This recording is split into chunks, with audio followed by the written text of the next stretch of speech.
Концепция перерождения в буддизме – одна из фундаментальных идей, лежащих в основе учения о жизни, смерти и духовном развитии.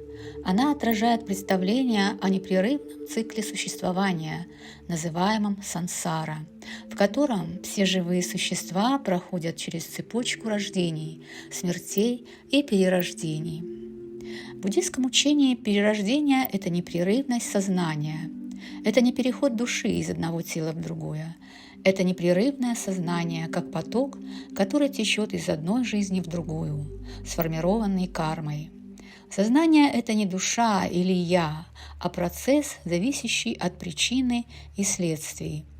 В момент смерти сознание не исчезает, а принимает новую форму под воздействием кармы, накопленной в течение жизни, то есть действий, намерений и ментальные состояния.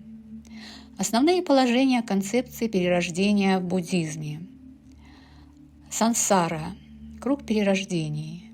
Сансара – это бесконечный цикл рождений, смерти и вновь рождения. Цель буддиста – освободиться от этого цикла, достигнув нирваны, пробуждения или освобождения. Закон кармы – действия и последствий. Важным элементом концепции является вера в карму, закон причины и следствия. Деятельность, моральные поступки, мысли, слова создают кармические следствия, которые определяют условия и обстоятельства будущих перерождений. Хорошая карма ведет к более благоприятным перерождениям, плохая – к страданиям и неблагоприятным ситуациям. Анатта – отсутствие постоянного «я» и его роль. В буддийском учении подчеркивается, что нет вечного, неизменного «я». В связи с этим перерождения не означают передачу некой неизменной сущности, а скорее переход сознания или энергии, которая обусловлена кармическими нагромождениями. Модель перерождения. Перерождение происходит в различных существующих формах – людях, животных, духовных царствах и так далее.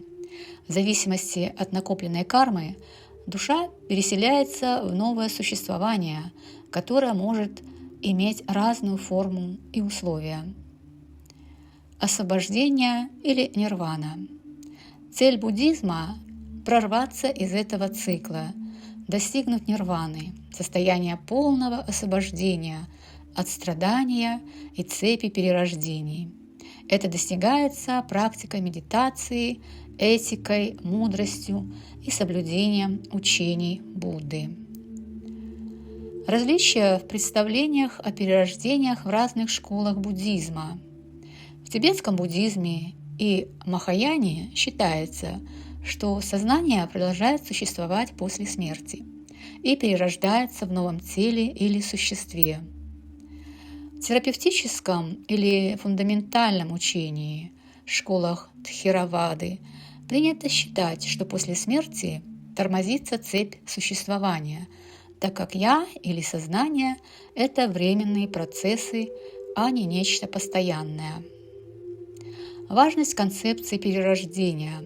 Эта идея служит моральным ориентиром для буддийских практиков, мотивирует их к этичному поведению, размышлениям о последствиях поступках и стремлению к просветлению, чтобы избежать страдания в будущих существованиях и в конечном итоге достичь выхода из цикла сансары.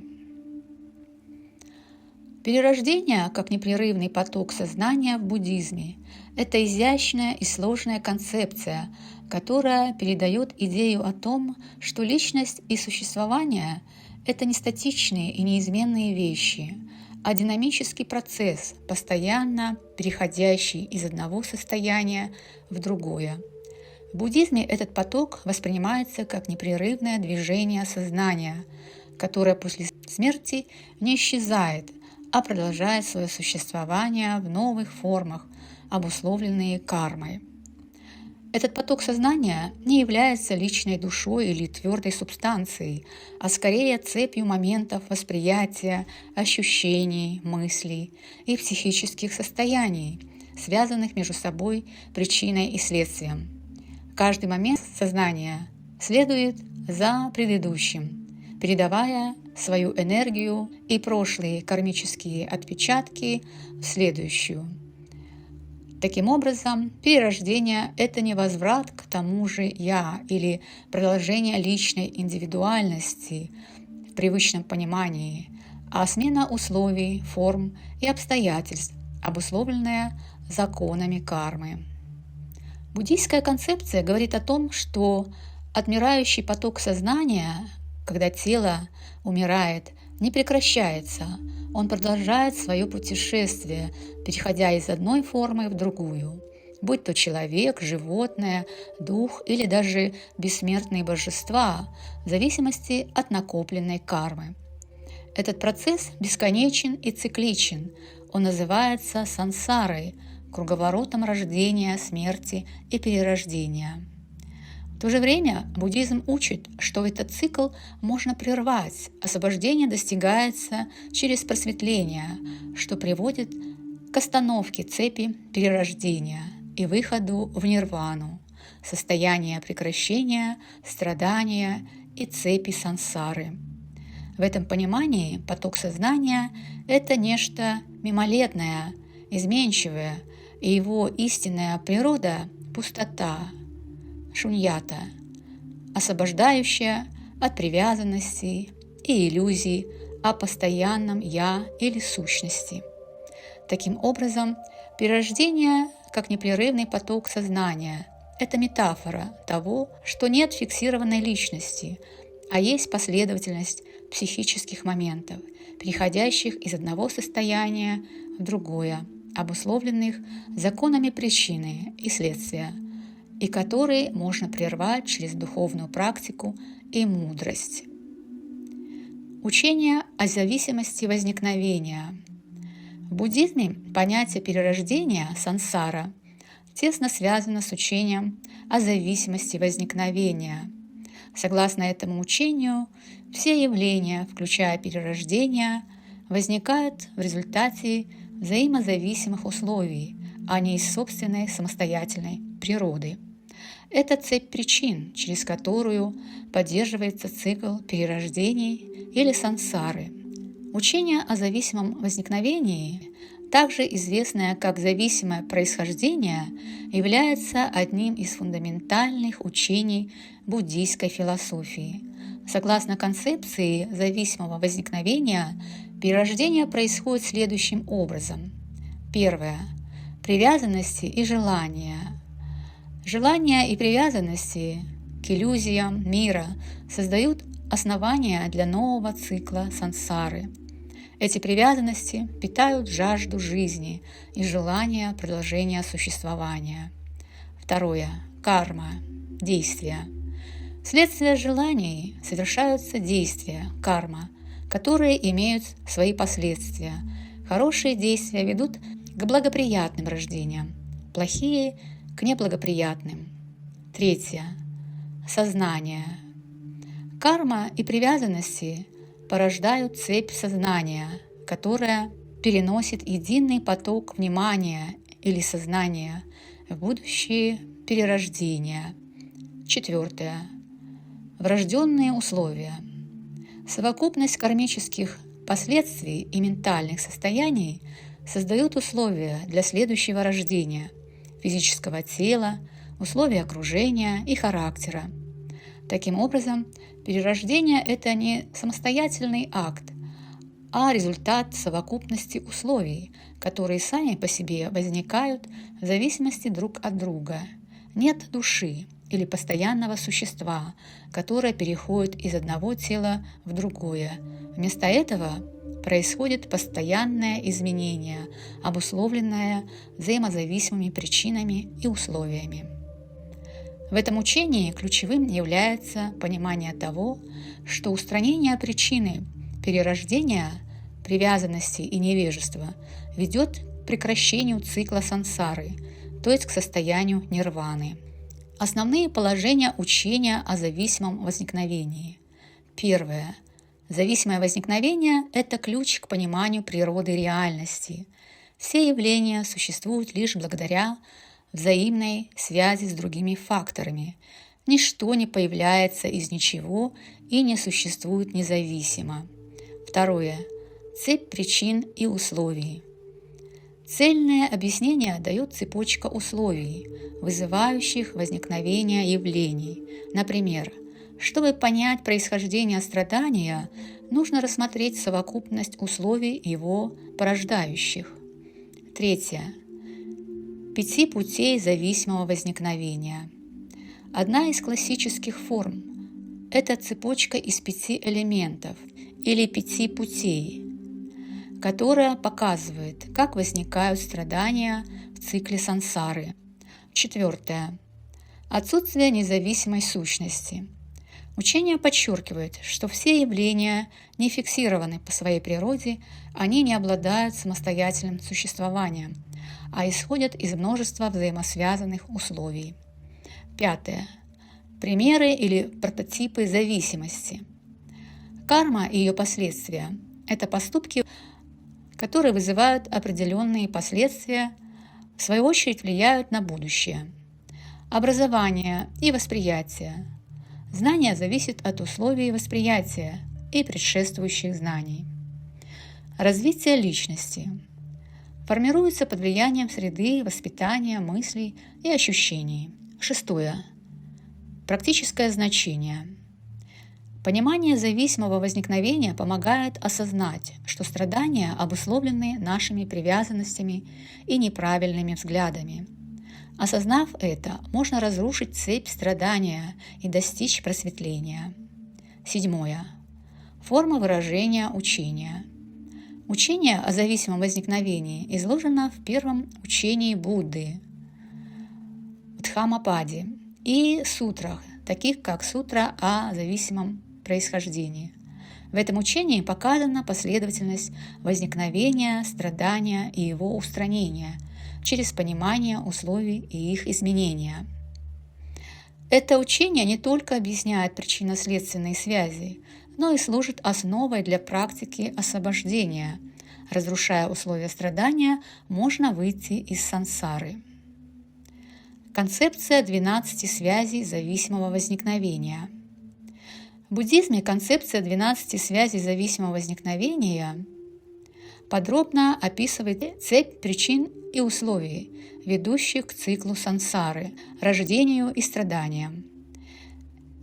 Эти связи показывают последовательность, в которой возникают друг из друга различные аспекты существования и помогают понять природу страдания и путь к освобождению.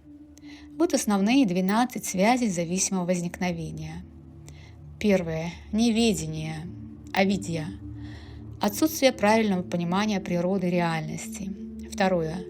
Формирование, сангхара.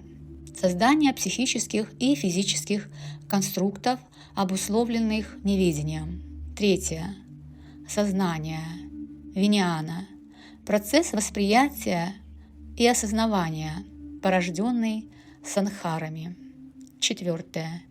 Имя и форма, наме-рупа. Психические и материальные аспекты существования.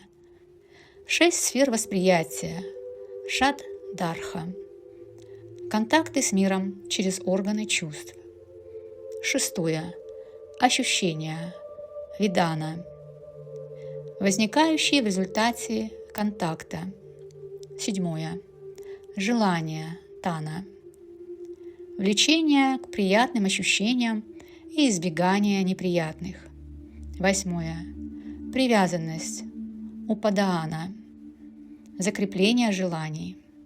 Девятое. Обличение, болджа. Соединение с желанием и привязанностью. Десятое. Процессы рождения, джатхи. Появление нового существования. 11. Старение и смерть, джара мати. Страдания, связанные с физическим умиранием. 12. Смуты и страдания. Дукха. Постоянное страдание, связанное со всей цепью. Таким образом, учение зависимого возникновения описывает, как невежество и страстное желание ведет к смерти и рождению, создавая условия для перерождения. Эта последовательность показывает, как в результате неведения возникают последующие состояния и условия, порождающие продолжение круга сансары. Осознание этой цепи важно для практики буддизма, так как понимание связей помогает избавиться от неведения и освободиться от цикла страдания. Понимание этого процесса позволяет освободиться от этого цикла. Просветление. Мокша. В буддизме достижение просветления и разрушение цепей страдания являются ключевыми целями практики. Вот основные шаги и принципы, которые помогают на этом пути. Первое. Осознание 4 благородных истин. Страдание существует. Дукха. Причина страдания. Привязанности и невежества. Тришнала. Можно прекратить страдания, устранить причины. Путь к прекращению страдания – 8-ричный путь. Второе. Следование 8-ричному пути. Правильное видение, правильное намерение, правильная речь, правильные действия, правильный образ жизни, правильное усилие, правильное внимание, правильная концентрация. Третье.